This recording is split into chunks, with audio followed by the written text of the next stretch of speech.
In the age before safety rails, before hard hats, before any laws could soften the edge of industry, there existed a machine so violent that workers compared it not to a factory tool, but to a volcano.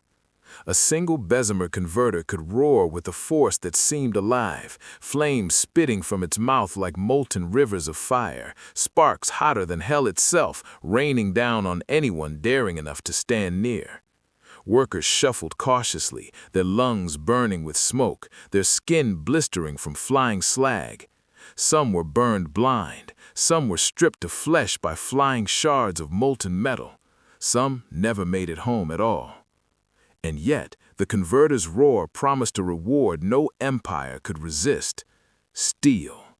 Cheap, strong, and transformative steel that could rebuild cities, raise towering bridges, fortify warships, and lay tracks for railroads spanning continents. Entire nations rose from its flames. And still, the most haunting question lingers in the shadows of history. How many lives were quietly fed into this inferno before the machine was satisfied? To the men standing on the factory floor, it was no miracle. It was a furnace with a pulse, a machine that demanded obedience and payment in flesh. The roar was deafening, the heat unbearable, the air a searing acidic storm that blistered lungs and scorched eyes. Every swing of a ladle, every hiss of escaping gas carried the risk of instant death. Some men, grizzled from years of labor, carried the invisible scars, blistered skin, singed eyebrows, scorched fingers, or eyes forever clouded by molten sparks. Others vanished entirely, swallowed into the molten heart of the converter, leaving only faint echoes and whispered warnings to the next crew. Yet for every tragedy, the Bessemer converter delivered power unlike anything the industrial world had ever known. In a matter of minutes, molten iron was transformed into steel, a process that would have taken hours or days by older methods. A single blast could produce more steel than entire workshops had ever achieved before. This speed and efficiency was intoxicating to businessmen, engineers, and governments hungry to reshape the world. But the question remained hidden beneath the din. Was the Bessemer converter a miracle of human ingenuity, or the deadliest volcano the industrial age ever unleashed? The factory floor itself became a theater of extremes: sweat and smoke, flame and fury, life and death coexisting in a terrifying ballet. Men became acrobats of survival, dodging sparks like bullets, shoveling molten metal as if guiding a beast, praying that the next eruption would pass them by. And through it all, the machine's relentless roar seemed to mock them, a reminder that in the age of steel, power came at a cost measured in blood. Unexpected fact: the converter could turn molten iron into steel in mere minutes, faster than the world had ever seen. Yet this speed, this miracle of metallurgy, came at the expense of human endurance and human life. Tonight, we step into that inferno, into the furnace where men were both craftsmen and sacrifices. We peer into the molten heart of the 19th century, where ambition, greed, and industrial progress collided with flesh, bone, and fire. The empire of steel was born here, but the price? It was paid in the suffering of men, in silence, in scars that never healed, and in stories that were almost forgotten. Suspense question: would history remember the Bessemer converter as a triumph of ingenuity, or the deadliest volcano the industrial age ever unleashed? At first glance, the Bessemer converter seemed less like a furnace and more like a gigantic iron cannon perched on massive trunnions, ready to unleash its fury. Its pear-shaped body, lined with thick refractory bricks, could tilt forward like some mechanical predator about to devour its prey. Workers called it the Iron Beast, and it lived up to its name. But its real power didn't come from firewood, coal, or brute human muscle. It came from something invisible, cold, and silent: air.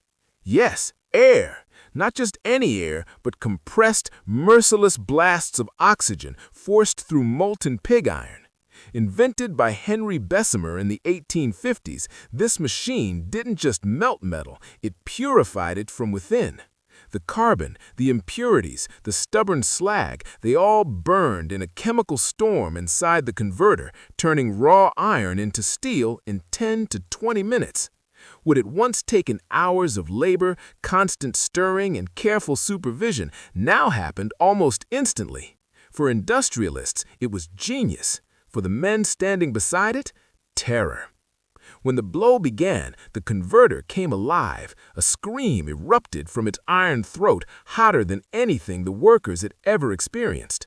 Flames shot skyward like artillery shells, sparks rained down like hail, and the vessel shuddered as though a living creature were trying to break free. Timing was everything. Tilt the converter too early, too late, or too slowly, and molten metal could spill across the floor, devouring everything in its path. Experienced ironmen, even the bravest, respected the converter, but they also feared it. Many watched from a distance, eyes squinting through heat and smoke, hearts pounding, knowing that even a single misstep could end in disaster. The converter's reaction was self-feeding. The chemical combustion inside generated its own heat, intensifying the violence of the blow. Unlike older furnaces that relied on external flames, this machine became a firestorm of its own making. Sparks leapt like tiny meteors. The metal hissed and bubbled as gases erupted from within, creating an inferno contained in iron. Some men called it the devil in a vat. Others whispered that it was possessed. Every blast reminded them that progress often came wrapped in fire and fear. And yet, despite the danger, men lined the floors to witness it, to guide it, to control it, because in that terrifying roar lay power unimaginable, steel that could build railroads, warships, bridges, and cities. Every eruption was a glimpse of the future, a world reshaped by this metal beast. But the cost was clear. Even the most skilled worker could be burned, blinded, or scarred in seconds.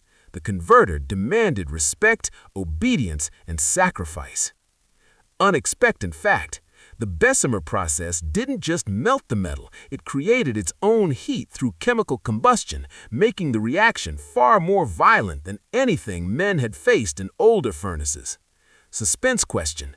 If the machine was revolutionary, why did even the most experienced ironmen fear to stand near it? What secrets of power and danger lay in the air that burned? To outsiders, the Bessemer converter was spectacle, a towering pillar of flame, molten metal glowing like a miniature sun, and the hypnotic drama of modern industry.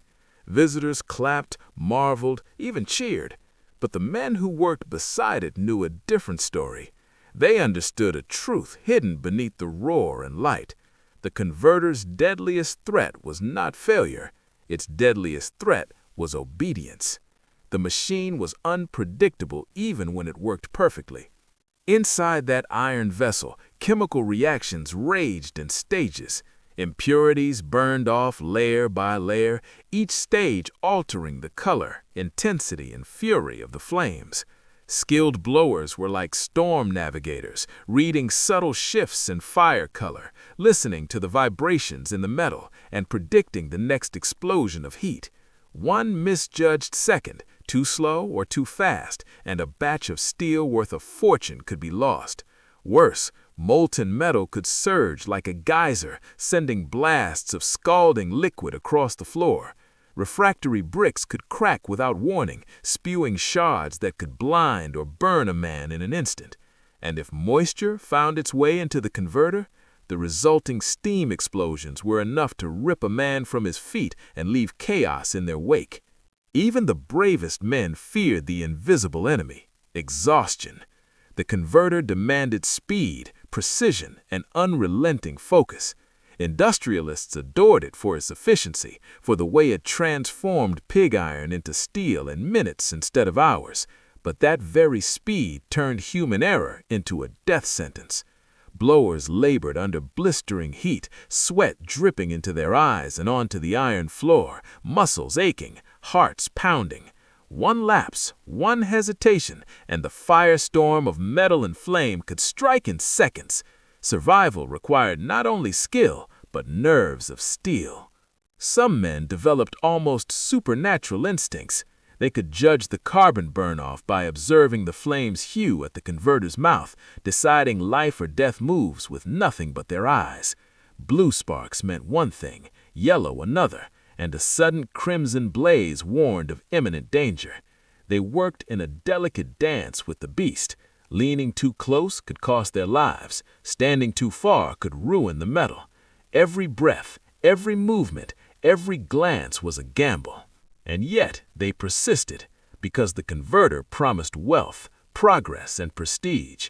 Steel was the backbone of an industrializing world, and these men were its hidden heroes, unsung, scarred, and often missing from the history books. Their lives were measured in seconds of precision, in fiery explosions, in moments of instinct that kept them just alive long enough to witness another miracle of industry. Unexpected fact: some workers judged the carbon burn-off at the converter's mouth, making life or death decisions by eye alone. Suspense question: how do you survive a machine that punishes hesitation and kills when you rush? Could any man truly master a beast built of fire, steel, and air? Or was it always a matter of luck, skill, and timing? To understand the Bessemer converter, you could not start with blueprints or patents. You had to start on the floor, where the real story was written in sweat, soot, and scars. Here, men worked in wool shirts drenched with grime, boots sticking to ash and molten slag, moving like ghosts through the roar of steel. Every shift felt like stepping into the mouth of a living inferno, a place where one misstep could burn a man, crush a hand, or blind an eye forever. These were the puddlers, blowers, ladlemen, cranemen, and helpers, the invisible backbone of industrial triumph, whose bodies were the missing ingredient in the steel empire. The heat was relentless, not merely hot, not merely uncomfortable, but a ceaseless, punishing force.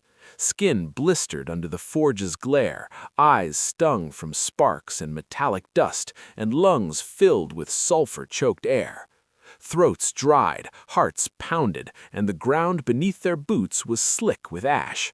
Burns, cuts, and crushed fingers were so common that they became almost ordinary, part of a daily rhythm where danger was a constant companion.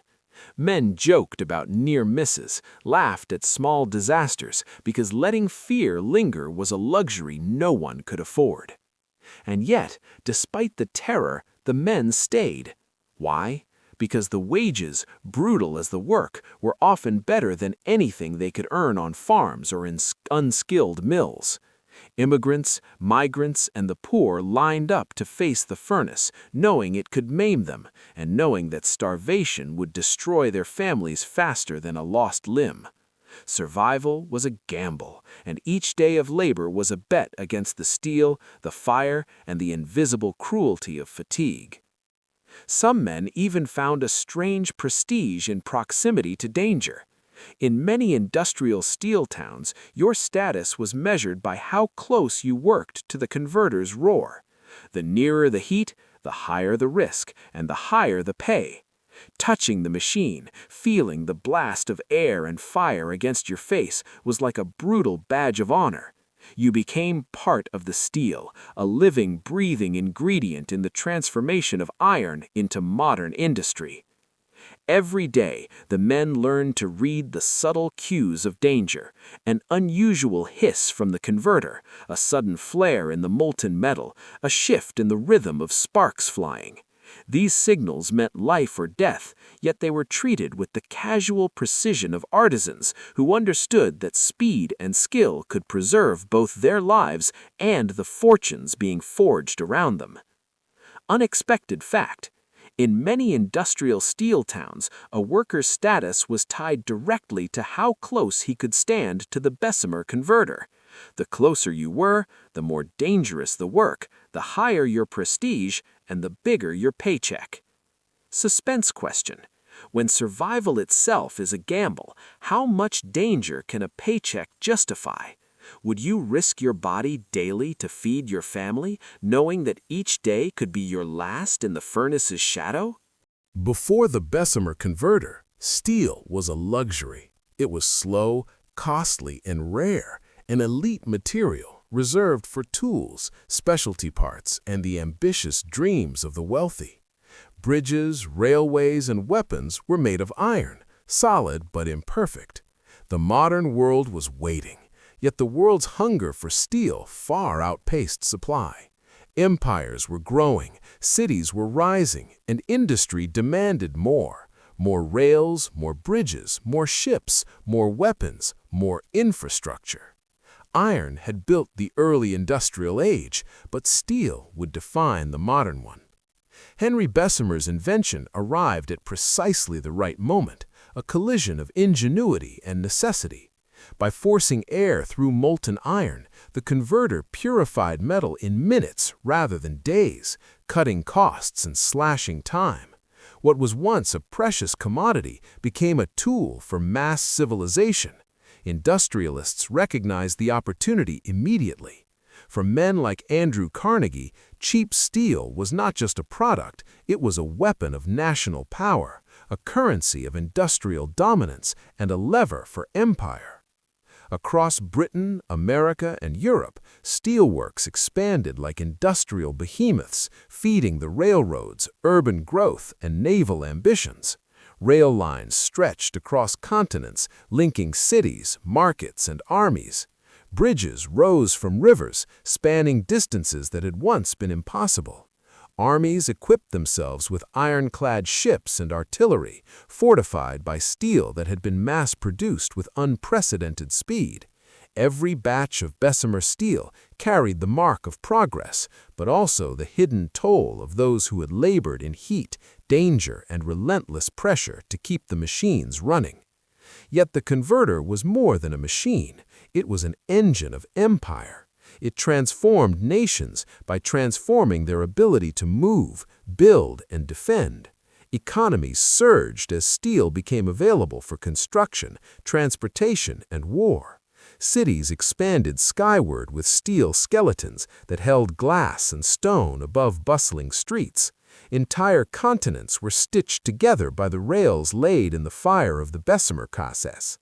And still, in the shadow of this industrial triumph, the human cost was almost invisible. The workers who endured heat, smoke, and peril were rarely remembered. The converter made empires richer and stronger, yet the men who fed its hunger often faded into obscurity, their stories untold, while nations celebrated steel as a symbol of progress. Unexpected fact: the Bessemer process could transform steel production from a laborious, multi-day endeavor into a matter of minutes, unlocking mass production and economic expansion on a scale never seen before. Suspense question: if the converter built prosperity for entire nations, why do the men who risked their lives to feed its fire remain almost invisible to history? Could human sacrifice be the hidden cost of industrial glory? Every steel town had its stories, though most of them were never written down. The floors of foundries carried secrets: a cracked lining, a mistimed blow, a ladle shift gone wrong, or molten metal meeting damp ground. Each one could unleash chaos. Then came the sound, first a hiss, then a thunderclap, the kind of sound that silenced even the most seasoned men, a sound that told them in no uncertain terms that the Bessemer converter was alive, unpredictable, and more powerful than any human could hope to control. Picture the scene: the converter mid-blow, flames roaring white-hot, the massive iron vessel trembling like a beast in its cage. Workers moved with practiced precision, synchronized to the rhythm of the machine, but the chemistry inside could turn savage without warning. Slag erupted from the mouth in glowing arcs, molten droplets hissed and danced across the platform. A man turned too slowly, another slipped. Someone shouted for the crane man, but the tilt came too fast, too far. Liquid metal sloshed, splashed, and cascaded. A single misstep, a fraction of a second's hesitation, and it became a chain reaction. Fire, shattered brick, scalding steam, and panic. Industrial newspapers softened such events with polite euphemisms: accident, mishap, unfortunate occurrence. On the floor, however, men knew the truth. These were reminders of a simple fact: the converter was stronger than flesh. It punished mistakes with brutal impartiality, and sometimes it did not forgive at all. A small error could cost a life in an instant, sometimes dozens. Often, it claimed one worker at a time, quietly, invisibly, leaving a silence that became routine, almost normal. And that, perhaps, was why history found it so easy to forget. The human cost of these small catastrophes was staggering. Experienced men carried burns, scars, and the memories of colleagues who vanished in a flash of molten fury. Fear became a constant companion, but it was tempered by necessity. The pay, though hard-won and dangerous, fed families, and for many, survival in the heat of the converter was the price of staying alive in a world that offered few alternatives. Life in the foundry was a delicate balance between skill, courage, and luck, a daily negotiation with fire itself. And yet, the machine was indispensable. Its destructive power was inseparable from its economic value. The Bessemer converter produced steel faster, cheaper, and in volumes unimaginable before its invention. Every risk, every disaster, every life consumed by molten iron contributed to the wealth of nations, the expansion of empires, and the construction of cities. The deadly rhythm of the floor, the white-hot eruptions, the whispered warnings of veteran men, all of it fueled progress. Suspense question? What happens when a machine is so profitable that even its dead are treated as routine? How does a society reconcile profit with human sacrifice?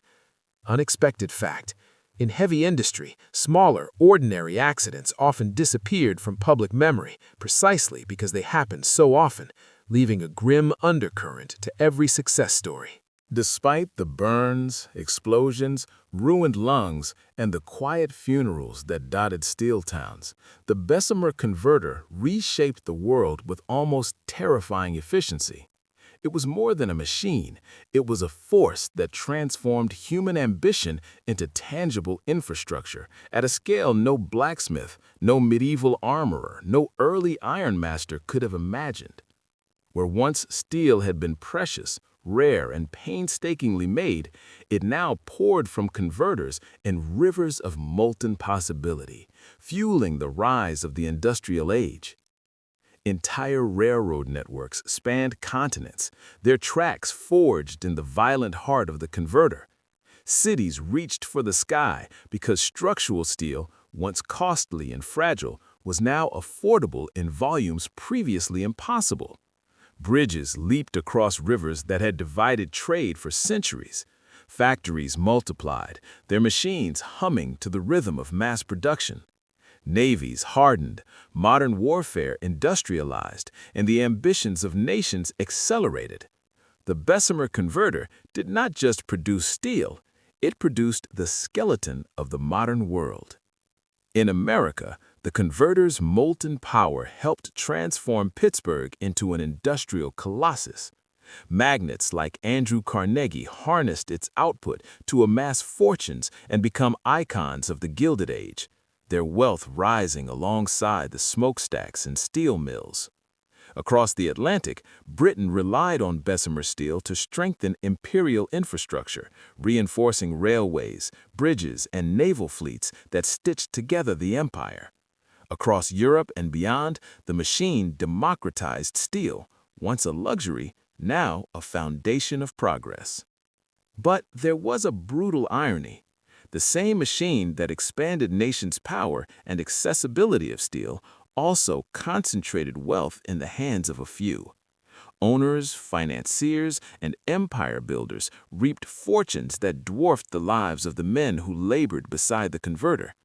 Every minute saved, every ton of steel produced, magnified inequality. The converter compressed time, increased output, and turned human risk into a metric of profit. Workers endured heat, injury, and exhaustion not for glory or national pride, but for wages that barely matched the danger. The Bessemer converter was a paradox of progress. It elevated societies, empowered nations, and reshaped economies, but it did so on the backs of workers whose names often vanished into the shadows of industrial history. Their burns, scars, and the occasional death certificate were the hidden toll behind every bridge, rail, and skyscraper. The machine measured efficiency in steel, but humanity in sacrifice. Suspense question. Can we call it progress if the machine elevated nations while consuming the workers who powered it? Can human cost ever balance against industrial triumph? Unexpected fact. The true legacy of the Bessemer converter wasn't just in the tons of steel it produced, it was in how it accelerated industrial capitalism itself, scaling labor, risk, and profit together faster than the world had ever seen, making modern industrial society possible but built on human endurance and danger. Today, most people will never hear the scream of a Bessemer blow. The once roaring converters that lit the sky like industrial volcanoes, flames bursting, sparks flying, metal screaming, have largely fallen silent. Modern steelmaking relies on electric furnaces and automated processes, cleaner, faster, and safer. Museums preserve the hulking vessels behind glass. History books celebrate the innovation. Economists marvel at the efficiency. Engineers admire the elegance of the chemistry. But the floor, the blackened, soot-streaked floors of the old steel towns, remember something else. The Bessemer converter was not evil. It had no hunger, no malice, no intent. And yet, in its fury, it became a mirror of the age around it. A society racing toward progress, measuring success in output, profit, and national power, while hiding the human cost in shadows.